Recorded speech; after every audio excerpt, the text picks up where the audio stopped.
ដីជាកិត្តិយសជាតិនិងអន្តរជាតិទាំងអស់ដែលមានវត្តមាននៅក្នុងព្រឹត្តិការណ៍ដ៏ពិសេសពិសានេះ On behalf of the organizing committee, we would like to convey our sincere gratitude to Excellencies. អង្គភាពមួយជាគោរពជាទីលោកស្រីមានគណៈកម្មការអង្គមានភាពសូមលោកអញ្ជើញអាដាមប្រសិទ្ធិជាសាអានអង្គអភិបាលរដ្ឋមន្ត្រីទទួលបន្ទុកទីស្តីការគណៈរដ្ឋមន្ត្រីដូចជាតំណាងអង្គពុទ្ធគូរបស់សម្ដេចអគ្គមហាសេនាបតីលោកសែននាយករដ្ឋមន្ត្រីនៃប្រទេសជាតិកម្ពុជាសូមឲ្យឧត្តមអញ្ជើញការសម្រាប់ថាបើសូមសិទ្ធិអន្តរជាតិនៃការស្តីពីជាអ្នកដឹកនាំអរិយវ័នឆ្នាំ2019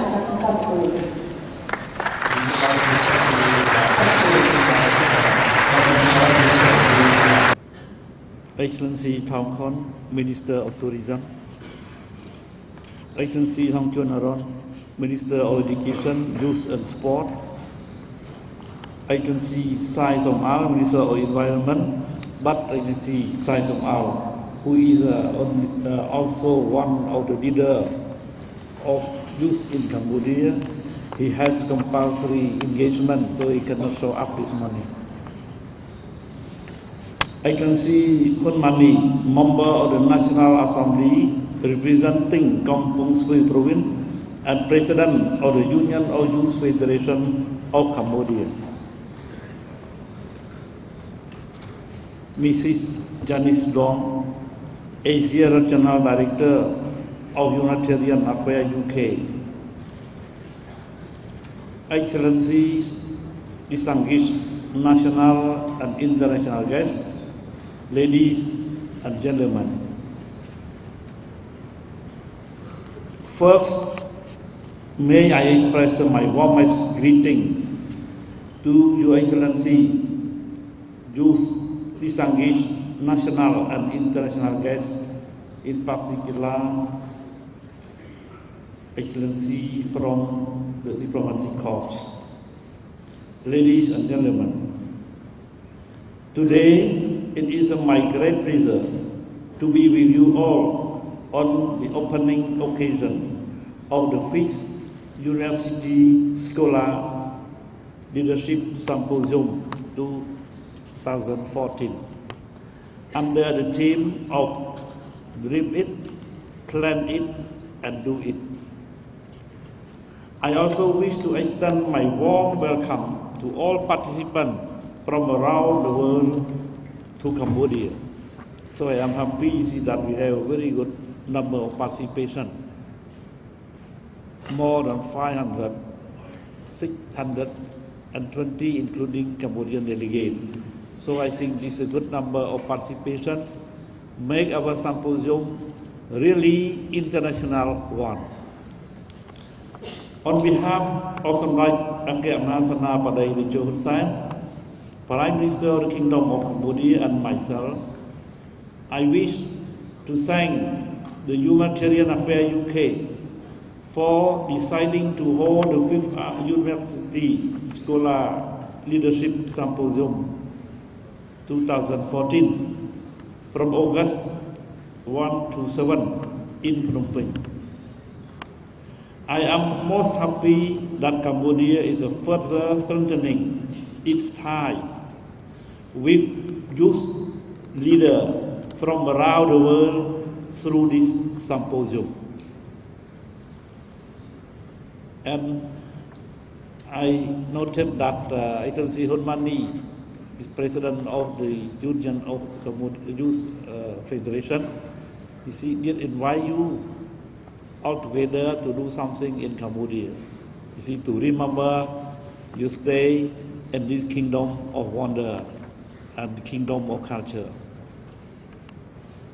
Many people have been involved in a long period of discussion and consultation to prepare the symposium. I would like to extend my appreciation to the Ministry of Tourism, the Ministry of Education, Youth and Sport, the Ministry of Environment, the Union of Youth Federation of Cambodia, and other institutions for this concerted effort and cooperation. The 5th Symposium is a forum for youth leaders from around the world, including Cambodia, to discuss and share ideas, knowledge, and experience with outstanding speakers who are fully informed of issues relating to social, environmental, and community development affairs. The symposium provides a beneficial opportunity for self-development, community and national development, as well as encouragement for youth to make effective plan for action, which is a determinant for future success. As the saying goes, youth are the pillar for development, or as we say in Cambodia, youth are a bamboo shoot which will grow ever stronger and mightier. In Cambodia, the Union of Youth Federation of Cambodia has, since its inception, been carrying out remarkable work and developing essential and sustainable relationships with various communities.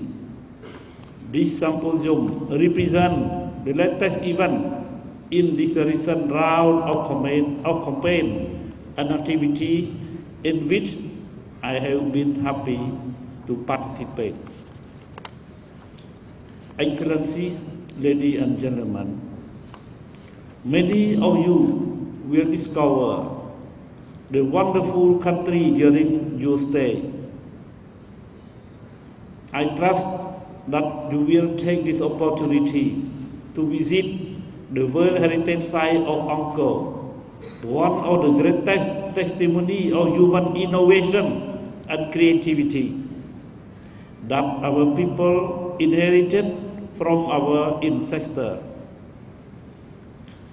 Just yesterday, we heard the result of the survey for World Best City 2014, conducted by the prestigious website Travel Plus Leisure. Siem Reap, the home of Angkor, appear in the top 10 list for the first time, soaring in as a number 4, following Kyoto, Charleston, and Florence. I think you should be curious to know, you see, this classification of the 10 top cities of the world that people like to visit. You see, I'd like to share with you, you see, number 1, Kyoto, Japan. Number 2, Charleston, South Carolina. Number 3, Florence, Italy. Number 4, Siem Reap, Cambodia. Number 5, Rome. Number 6, Istanbul. Number 7, Seville, Spain. Number 8, Barcelona. Number 9, Mexico City. And number 10, New Orleans. So you know very well there are thousands of cities in the world, and we can be proud because Siem Reap, the home of Angkor, is classified as the city number 4. You see that the people in the world like to visit.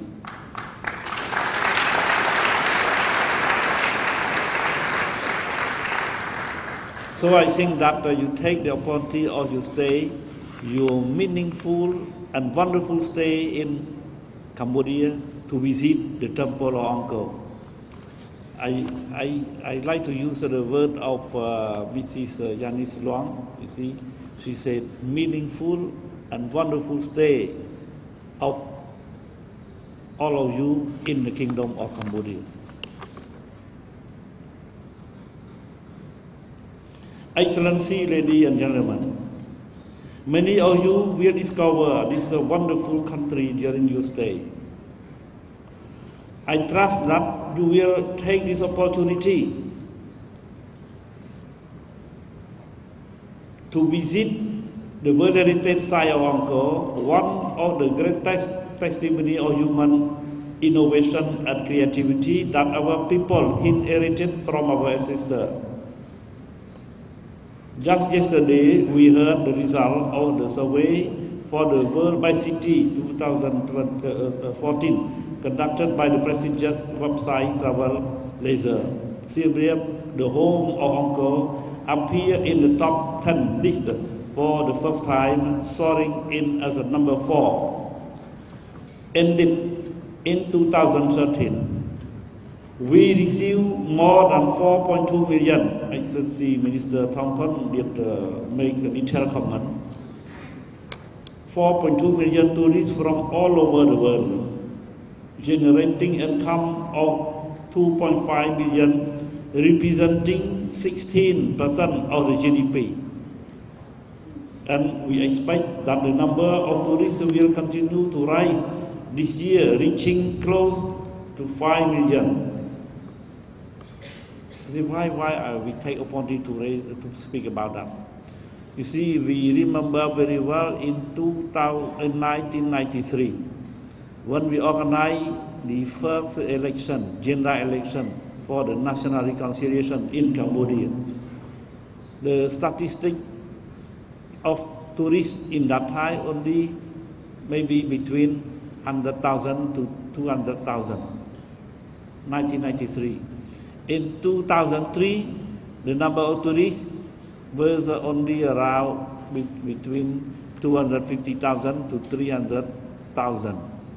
And within 10 years, from 2003 to 2013, you see, we got the number of 4.2 million tourists, excluding the number of people coming to visit the border, along the border of Cambodia, Thailand and Cambodia, Vietnam. We did not count into the statistics of this 4.2 million tourists coming to visit Cambodia.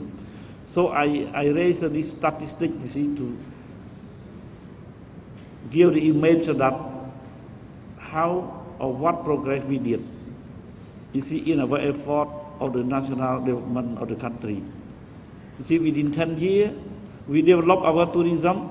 You see, the number of tourists came from around 300,000, 2003, you see, to 4.2 million in 2013.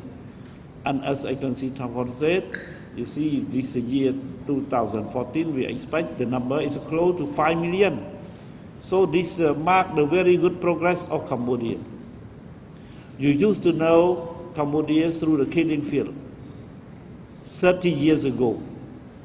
But now no more. There is no more killing field in Cambodia. Now it is the peaceful Cambodia, stable Cambodia. You see, and we try to, I think, promote Cambodia, you see, as the kingdom of wonder and the kingdom of culture.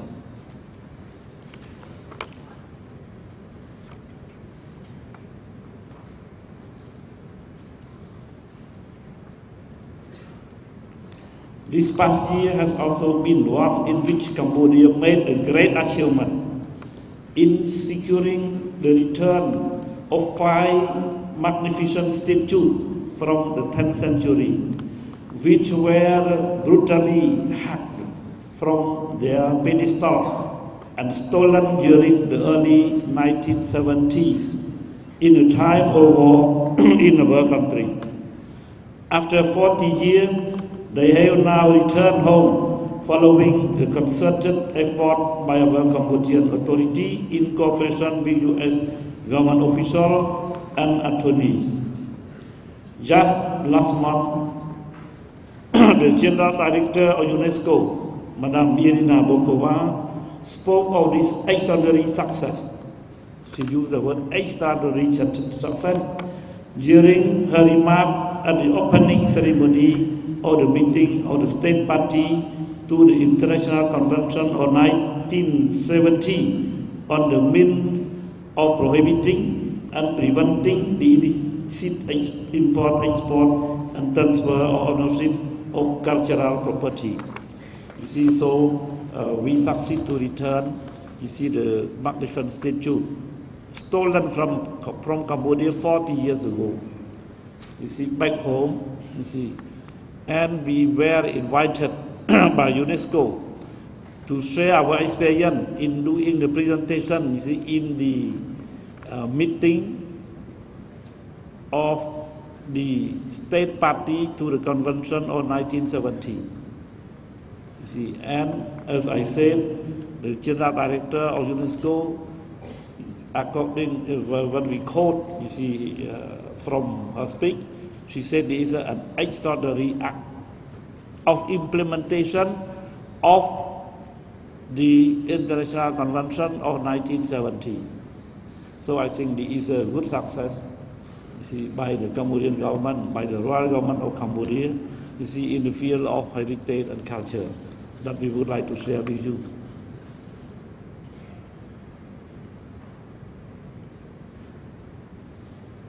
The fifth symposium is a forum for youth leaders from around the world, including Cambodia, to discuss and share ideas, knowledge, and experience with outstanding speakers who are fully informed. Cambodia has much more to offer, such as performing arts, beautiful silver work, and other traditional handicrafts, which form part of Cambodia's vibrant and tangible heritage. The Royal Ballet and the Khmer Shabak Theatre are registered as a UNESCO's intangible cultural heritage of humanity. We Cambodians believe that our heritage embodies the soul and culture of the Khmer people and carry forward legends related to the origin of Cambodia. We know that such a cultural diversity is what makes Cambodia rich, and whether tangible or intangible or documentary heritage all must be protected and preserved because they are our past, present, and future.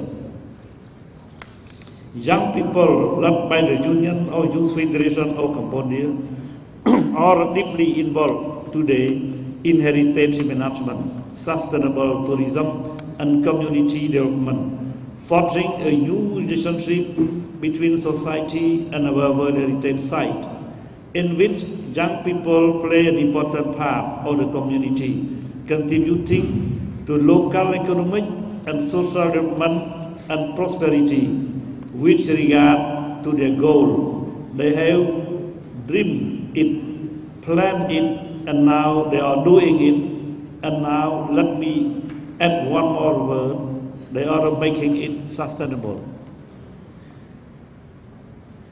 Dear youth, I think during your stay in Cambodia, one thing you can learn, the precious experience, is, you see, we are the kingdom of wonder.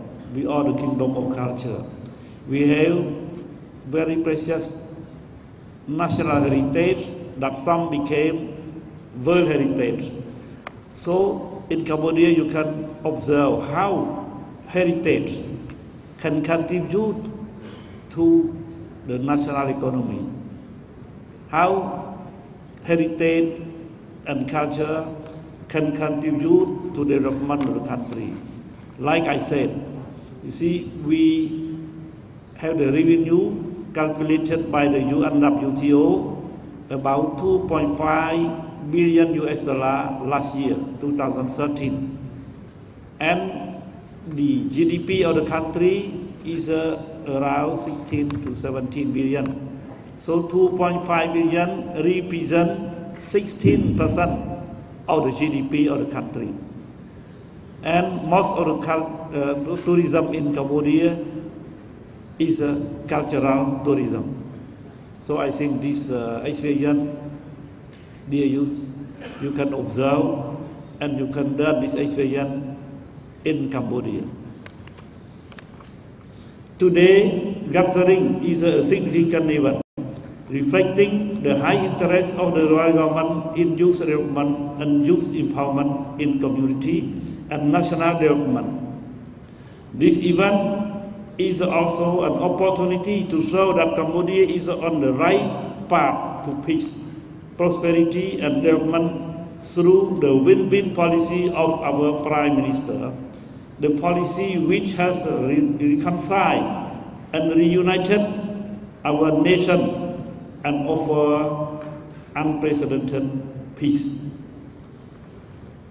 In the last decade, Cambodia has made notable advances not only in politics and security but also in economic and social aspects. Cambodia has rapidly transformed from what the world knew as the killing field of year zero under the Khmer Rouge properties to a new society with peace, security, stability, and development, moving toward a prosperous future. And Cambodia has been playing increasingly active role on various regional and international stages. I think during your panel, you can learn from the Cambodian delegate. You see about the win-win policy that unite Cambodia, you see, and make all the people in the country to live under the rule of one government and one constitution.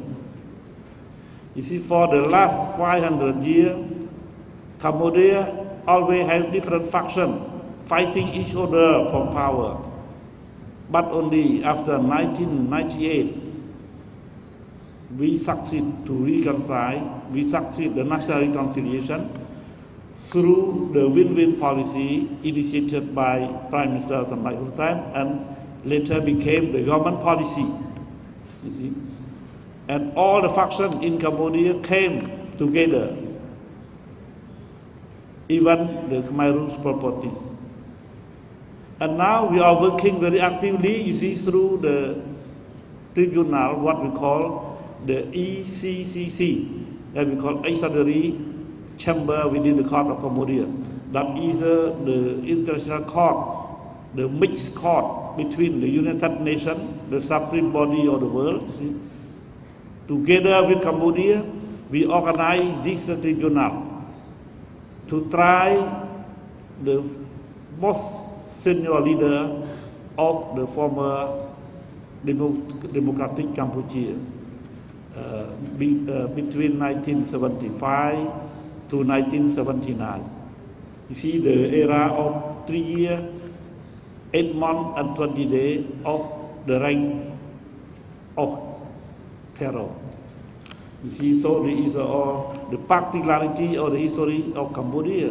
I think during the discussion in different panels, you can ask, you can hear the comment from your colleague delegate, youth delegate from Cambodia. Excellency, ladies and gentlemen, dear youth, peace and political stability provide a strong foundation of development aimed at livelihood promotion and poverty reduction. In 2013, Cambodia enjoyed a growth rate of 6.7%, and it is estimated to remain at between 7 and 8% for the coming years. You see, the growth rate of 7 or 8% is very important, because if the growth rate is too low, you cannot reduce poverty, you cannot alleviate poverty. But from 6%, 7%, 8%, the government is in a good position, you see, to reduce poverty. So what we are doing, the poverty rate now is less than 20%. Every year, the government is able to reduce about 1%, the rate of poverty in the country.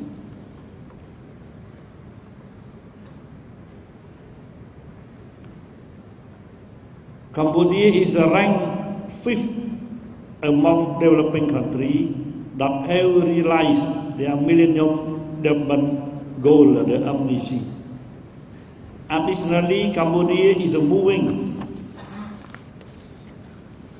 toward becoming a lower middle income country in the near future, and it's estimated to become an upper middle income country in 2030.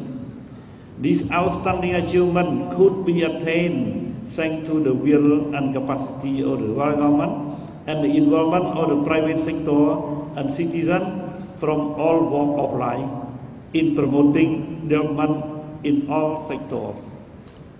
We are fast approaching the 2015 deadline for the United Nations Millennium Development Goal, the MDG, 8 international goals which aim to substantially and durably improve the life of the people. See, among the 8, all the targets are met or on the track. So we can be proud, you see, with the realization of the target fixed by the MDG. Cambodia has made dramatic progress, having achieved and even surpassed the MDG in many areas, including reducing the poverty rate, reducing child mortality, and improving maternal health. With respect to basic education, Cambodia is very likely to achieve the main indicator.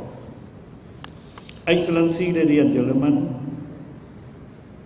perhaps the young leader here today could take the initiative to play a key role in the achievement of these MDG in your own country.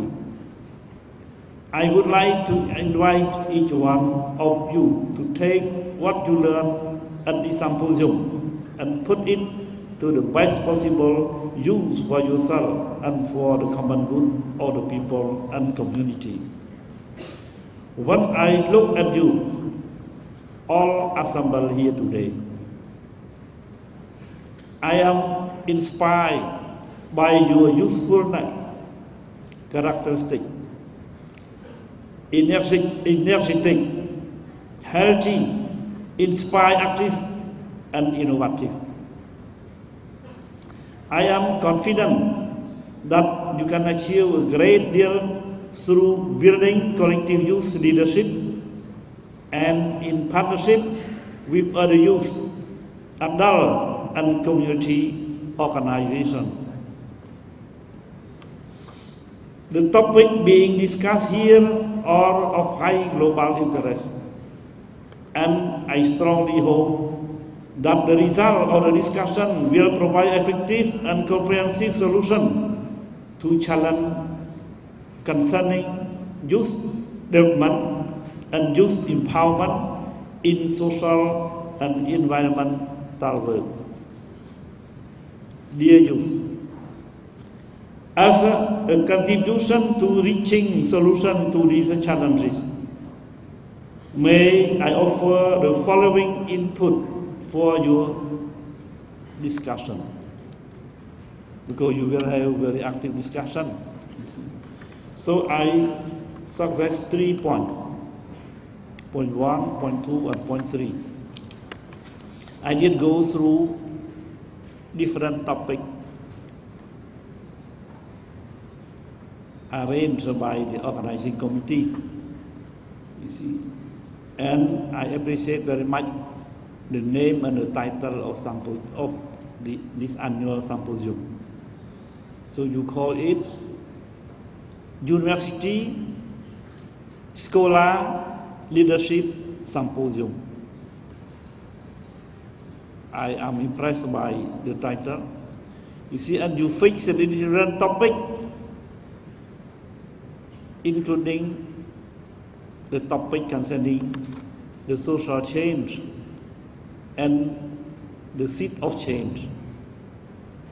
So I think this is a very important concept and notion. I will say a few words about that. And finally, I am also very interested with the topic you raised about dream it, plan it, and do it. I will share with you what I understand from this. Yes. Point number 1, concerning social change and the seed of change. Let us seek to work together in harmony. we, leaders of today, have built our society from scratch,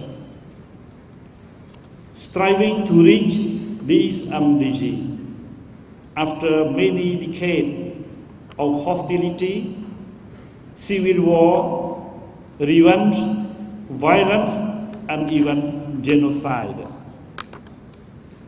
I think during the discussion in different panels, you can ask many questions to your colleague, delegate, youth of Cambodia about all these events.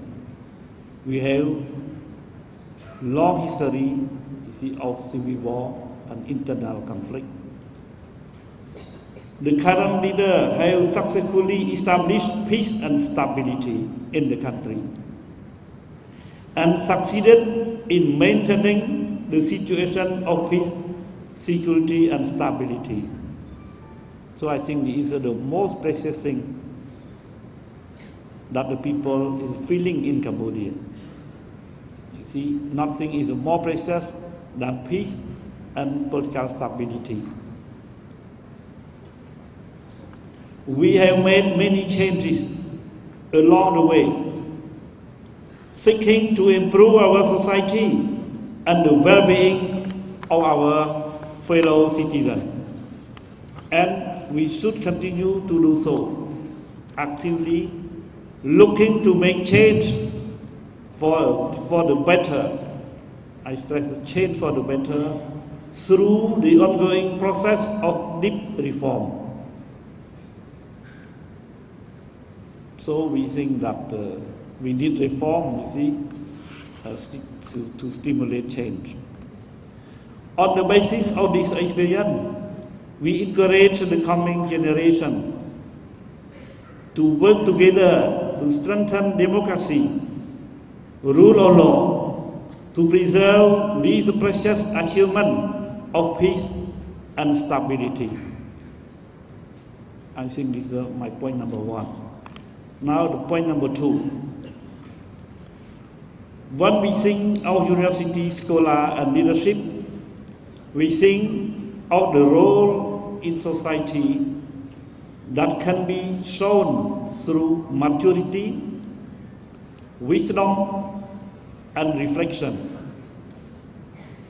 In Cambodian society, as in most ASEAN society, intellectuals have a very respected place, and by the same token, they have a heavy responsibility to share their experience to help resolve society issues, showing example by leadership.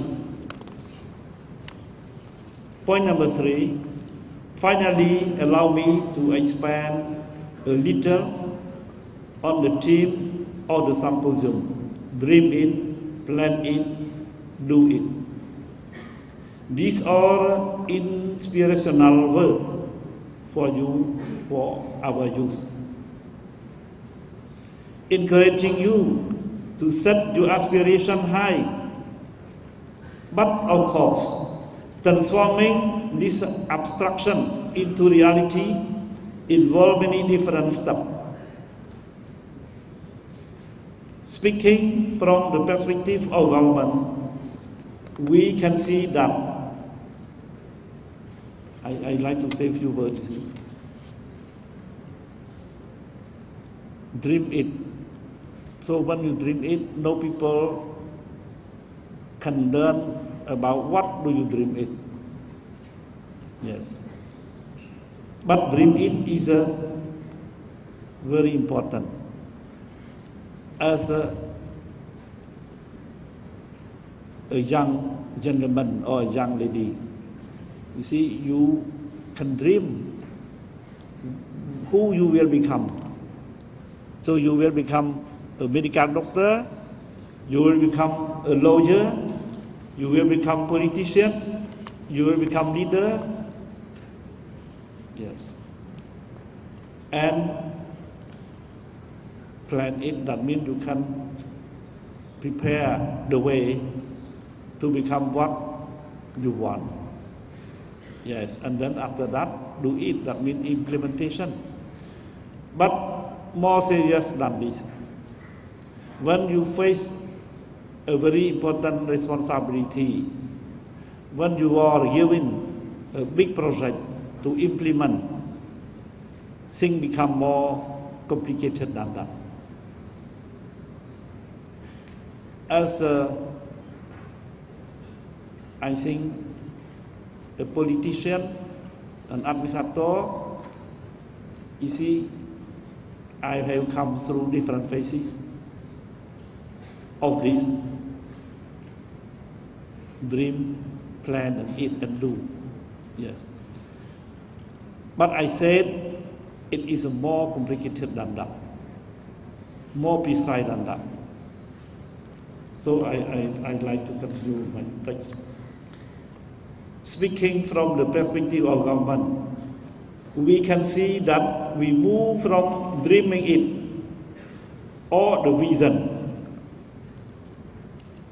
to planning it through developing strategy, policy, master plan, action plan, and time frame, and finally to doing it or implementing through law and regulation. And remember, the dream we want to encourage are those that benefit and advance the life of the people, their community and their environment, connecting people with community in need. So, you see, normally, to face the challenge of the big project, or the important responsibility, you can dream. This is the vision, the perspective that every important man should have. Dream it, that means you set up the vision, the perspective. And after that, what do you do?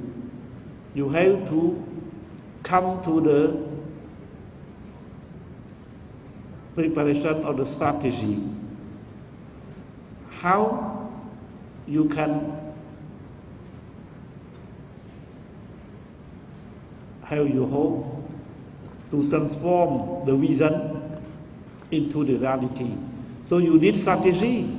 After you have vision, after you make decision on your vision, you have to think about the strategy. What strategy you will implement, you see, to realize the vision. And after the strategy, you have to come to the policy making.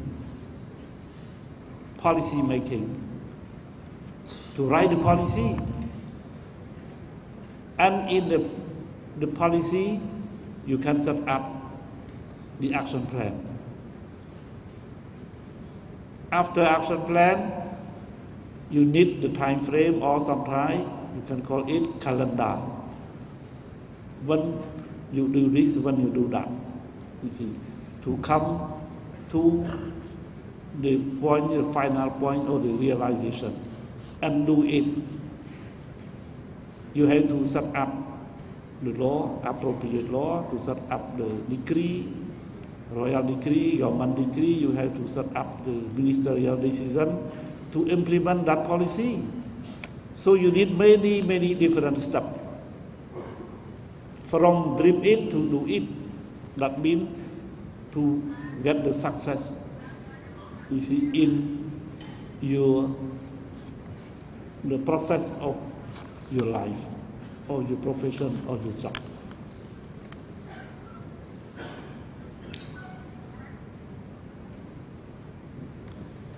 So I think this is what I put in the written speech. You see these three important points. Excellency, ladies and gentlemen, once again, I wish to sincerely thank the distinguished national and international speaker for sharing your knowledge, know-how, new concept, model, and experience. I also would like to highly praise the active participation by all the users present, as well as all the colleagues external speaker and support staff who are willing and motivated to share their experience and best practice with the young people. Youth organization and adult present during the roundtable and session in this 5-day symposium. Their invaluable contribution will help make the symposium a dynamic space for lively encounter and open dialogue. I am confident that this symposium will be successful and obtain fruitful results and useful recommendations to submit to the Prime Minister of the Kingdom of Cambodia at the closing ceremony. Last but not least, allow me to wish Excellency, ladies and gentlemen, distinguished national and international guests, good health, great success and happiness. I now declare the opening of the 5th University Scholar Leadership Symposium 2014. Thank you for your attention.